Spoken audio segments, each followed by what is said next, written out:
Have you ever felt just completely overwhelmed by the endless stream of internet videos telling you to grind harder? Oh, yeah. The ones telling you to, like, surpass 99% of people. Exactly. Or, the ones warning you about the dark, cynical truth of human nature. It's everywhere. It really is. It's like you can't open your phone without getting yelled at by some hustle bro. Right. Well, today we are doing a deep dive into a really fascinating, punchy essay from 2023. It's by an author named Xu Feng, and it's titled Chicken Soup That is More Toxic Than Chicken Soup. I love that title. It really sets the tone. It does, yeah. So our mission today is to unpack this whole evolution of motivational advice. Like, how did we go from fluffy, feel-good platitudes to this hyper-aggressive hustle culture? And we're also going to uncover what the author argues is the actual truth of human nature, which is definitely not what the internet algorithms are pushing. No, definitely not. So to set the stage here, this essay isn't just, a simple critique of self-help books. Right? It's much deeper. Mhm. It's a sociological look at how unhealthy market competition has just completely warped our expectations of what a normal life should look like. Yeah, it promises you the sky, but leaves you, well, crashing hard into the ground. Exactly. So let's start with that crash. The first segment of the essay looks at the decline of traditional motivational tropes, the old school stuff. Right, what the author calls successology, or classic chicken soup for the soul. Yeah. And Suffing argues that this traditional stuff has largely lost its market. People just aren't buying it anymore. Which is interesting, right? Because for decades, that was the gold standard. So why did it fail? Well, the author says it's because it pumped people full of hot air. It was like a bewitching potion. The bewitching potion. Yeah, like it made people float up, totally disconnected from reality.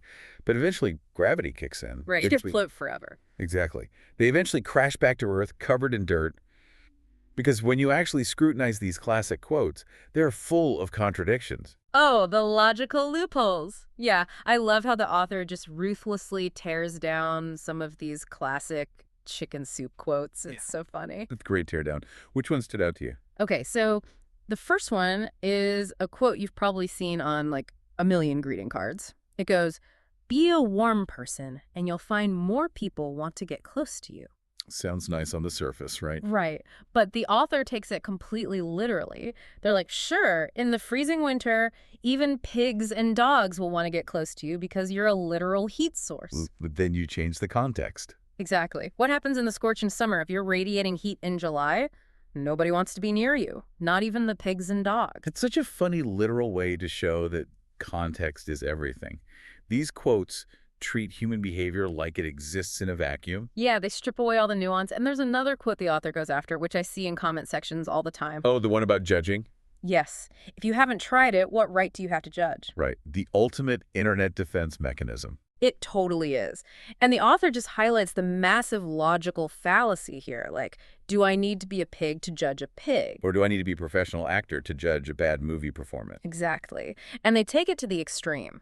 Do I have to commit a murder to have the right to judge a murderer? It just completely collapses when you actually think about it for more than 2 seconds. It really does.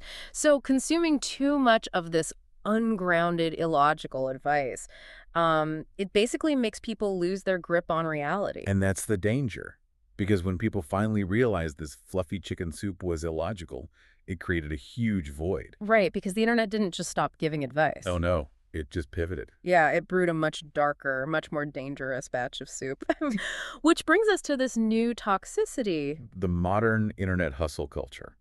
It replaced the fluffy stuff with these incredibly aggressive buzzwords. Like counterattack. Yes, counterattack, meaning the underdog violently prevailing against the elite. And you see phrases like crossing social classes or escaping the bottom. And the classic, see you at the top. Exactly. It's all about hyper-competitive life advice. And the author argues this rhetoric is actively destructive. Well, let me play devil's advocate for a second here. Because some might say, isn't it good to encourage people? Like, why is telling someone to escape the bottom destructive? It's destructive because it incites ordinary people to take completely ruinous risks. The author compares it to a historical situation where rural populations were encouraged to buy really expensive city real estate. Oh, just to be seen as city people. Right, so they take on these crushing, life-destroying mortgages. And in the end, they lose everything. The essay uses a great phrase for this, giving away the bride and losing the army. Yes, meaning you suffer a double loss.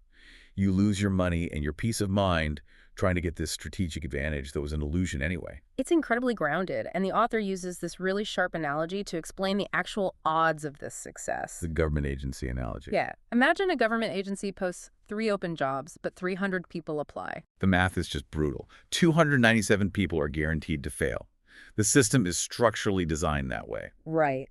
And this brings up the massive problem of survivorship bias in these videos. Absolutely. Because the algorithm doesn't show you the 297 people who went bankrupt trying to pull off a counterattack. No, it only shows you the 3 people who got the job. Exactly. And it frames those extremely rare anomalies as a replicable truth. It tells the masses, hey, you can do this too if you just grind harder.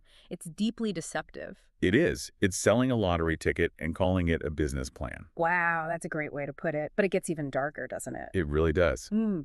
This brings us to what the text identifies as the absolute darkest soup on the internet today. Right. The stuff marketed as the hard truth of human nature. I actually have the quote from the text right here. Oh, read it. It's chilling. Okay, so this is what millions of people are watching and believing right now. Quote, "Human interaction isn't an exchange of emotions, but a game of chips and leverage. All emotions are illusions. The leverage behind them is the truth." It's so bleak. It's a completely transactional view of existence. Yeah. Every friendship, every relationship is secretly just a power struggle. The author calls this a law of the jungle mindset. But then they point out something brilliant. The animal kingdom rebuttal. Yes. Calling it the law of the jungle is actually an insult to actual animals. Because animals aren't always ruthless. Exactly. Animals show genuine, non-transactional emotion all the time. The author points out that certain birds will mate for life. They literally pledge life and death to each other. No chips, no leverage. None at all. And think about dogs. A dog will sacrifice itself for its master purely out of devotion. So wait, the people pushing these hyper-cynical videos, they think they're being, like, tough and realistic. But according to this essay, they're acting less emotionally evolved than a golden retriever. That's exactly the implication. If a dog can have genuine feelings of loyalty, how could human nature only be about leverage? It makes no sense. It really exposes how absurd that cynical mindset is. So, if human nature isn't this ruthless game of mutual harm, what does the author say it actually is? Sui Feng argues that true human nature is the pursuit of justice, fairness, freedom, safety, dignity, and self-realization. That's a much more hopeful list. It is. The text argues that the selfish, transactional view we see online isn't our true nature at all. It's a mutation. A mutation, like caused by what? Caused by unhealthy culture and extreme market competition. When you put 300 people in a room and tell them there's only enough food for 3 of them, they're going to act terribly. Oh, I see. So the cynics online are looking at people in a pressure cooker and saying, look, humans are naturally terrible. Right. They're confusing a survival mechanism in a broken system with our fundamental nature. That makes so much sense. Okay, so we've debunked the fluffy soup that makes you float away, and the toxic hustle soup that ruins your finances, and this cynical leverage soup that ruins your relationships. We've cleared a lot of terrible soup off the table. We really have. So what's left? What is the author's ultimate advice for how ordinary people should actually live? The author gives a very clear warning. Stop dreaming of the counterattack. Stop dreaming of crossing classes. It's a poison, and you shouldn't drink it. I'll be honest, when I first read that part, it sounded a little, I don't know, defeatist, like just give up and accept your lot in life. It can sound that way at first, but the author uses a really striking religious analogy to explain why it's not defeatist. It's about reality. The Buddhism analogy. Yeah. Think about Buddhism. There are millions of people who study Buddhism, right? And millions of practitioners. But very, very few actually achieve the state of becoming a Buddha. Oh, wow. So it's like the 3 jobs and 300 applicants again. Exactly. The math applies everywhere. But the crucial point the author makes is that just because few people reach the top, it doesn't mean the teachings of Buddhism are wrong. Right. It just proves that reaching the absolute pinnacle isn't a universal guarantee for everyone who tries. Exactly. It's a statistical reality, not a personal failure. And once you accept that, you can stop killing yourself trying to climb a vertical ladder. So if the bright path for the general public isn't up there at the hyper-competitive peak, where is it? The author calls it the chatting plane. The chatting plane. I love that imagery. It's a metaphor for finding contentment and connection in grounded everyday life. Right, because a plane is horizontal. It's flat. Exactly. It's egalitarian. You're not constantly trying to climb over the person next to you. You're just existing alongside them. It's the total opposite of the Hustle Culture Summit. You don't have to see your neighbors as obstacles or leverage. You can just, chat with them. And that's where you find true safety and dignity. Not by trying to surpass 99% of people, but by realizing that being part of the 99% is completely fine. It's a normal life. Standing on solid ground with your community isn't a consolation prize. It's actually the goal. Precisely. Well, let's recap this journey for everyone listening because we've covered a lot of ground today. We definitely have. So we started with the logical flaws of fluffy chicken soup, right? The kind that tells you to be a heat source in a heat wave. And leaves you crashing back to earth. Right. Then we waded through those dangerous mortgage-inducing traps of modern hustle videos, the whole counterattack myth. The toxic soup. Yeah. And then we debunked that super cynical leveraged view of human nature by looking at the loyalty of dogs and birds. Proving we're actually wired for fairness and connection, not just mutual harm. Exactly. And finally, we landed on this peaceful, grounded plane of ordinary life, the chatting plane. It's a really powerful thesis from Shui-Feng. But, it leaves me with a final, really provocative thought to ponder. Oh, what's that? Well, think about where society is heading right now.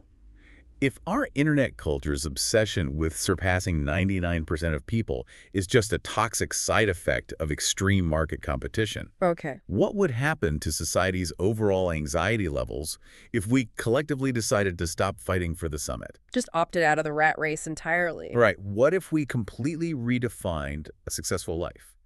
Not as clawing our way to the top, but as simply thriving together on the plane. Wow, if we all just stopped trying to be the 1%, the entire leverage system would collapse. Exactly.